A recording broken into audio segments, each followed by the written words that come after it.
Hi YDB team, it's Stacy from Virginia, and it is Sunday night for me and Monday morning I believe for you.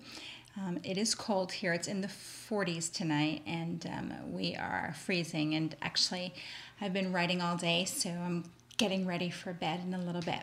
But I know you folks are having a meeting today, so I wanted to be a part of it somehow. So I thought I would send you a video to say, hey, I miss everybody. And I also wanted to be part of the assessment conversation that I believe you're going to be having. And so we did receive this email from Bob Pianta stating that or from a colleague at Pearson stating that the renorming of the Woodcock-Johnson, or WJ as we call it, would be rather difficult at this point in time. Ironically, I sent most of you an email earlier today stating, let's think of a backup plan in case that doesn't work. So I think I was having a premonition.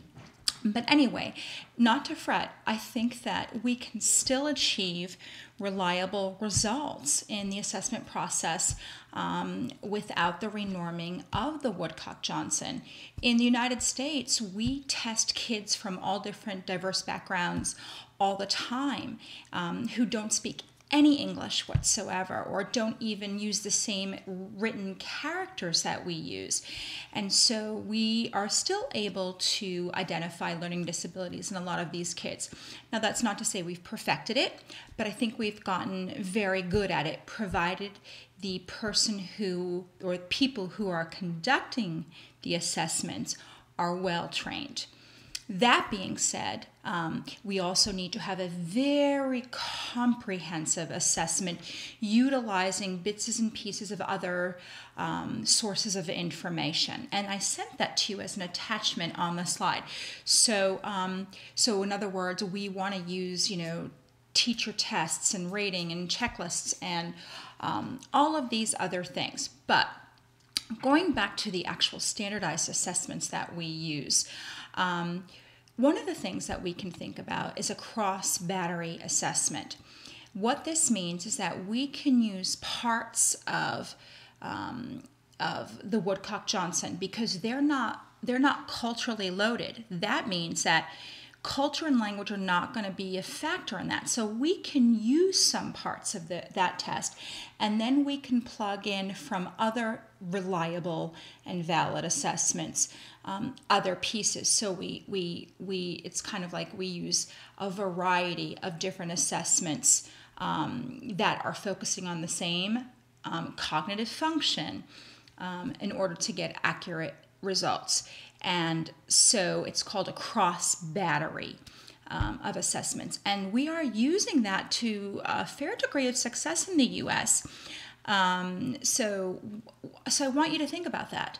And the other thing I want you to think about, or I was thinking about, we have Indonesian students in the United States. We have a large population of Indonesian students in Southern California, where it seems to be the most predominant area of Indonesian students. And we also have some pockets in New York and Chicago, I believe, and Texas, and I've just been doing some preliminary research on that.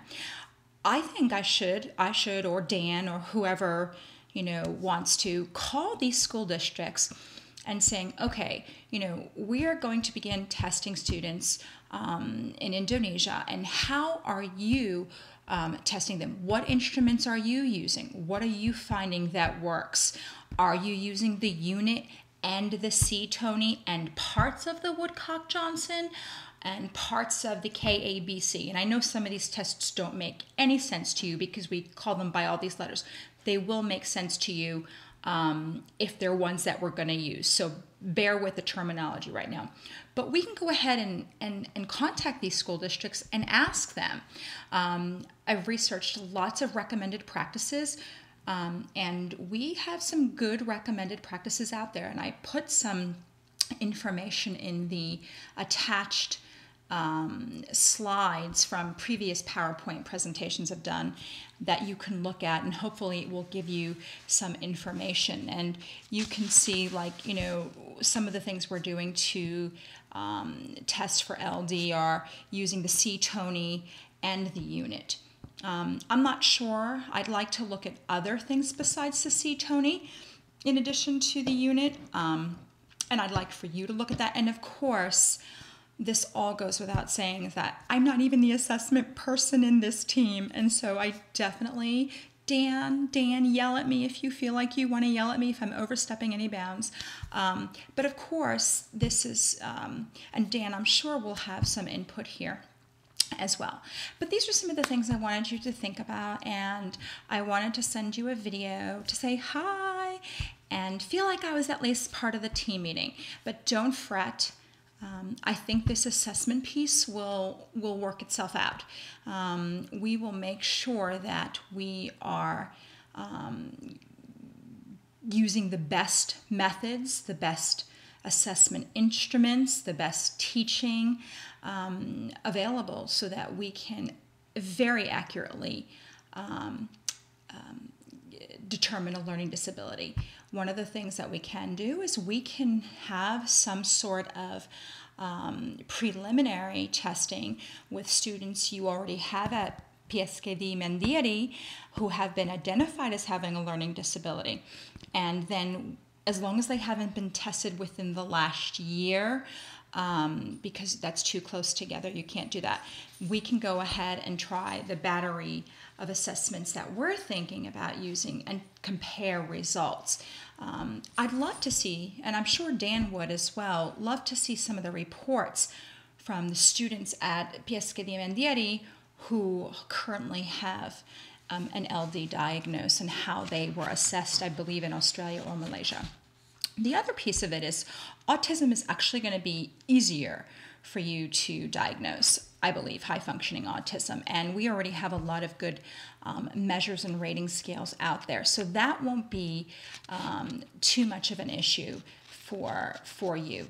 The LD part, it's going to come together, and we're just going to have to figure out how we can put this together very carefully.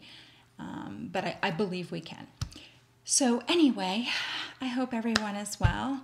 I am getting ready to hit the sack. I am tired, and I hope you all have a wonderful day. And I look forward to seeing you guys again. Take care. Bye.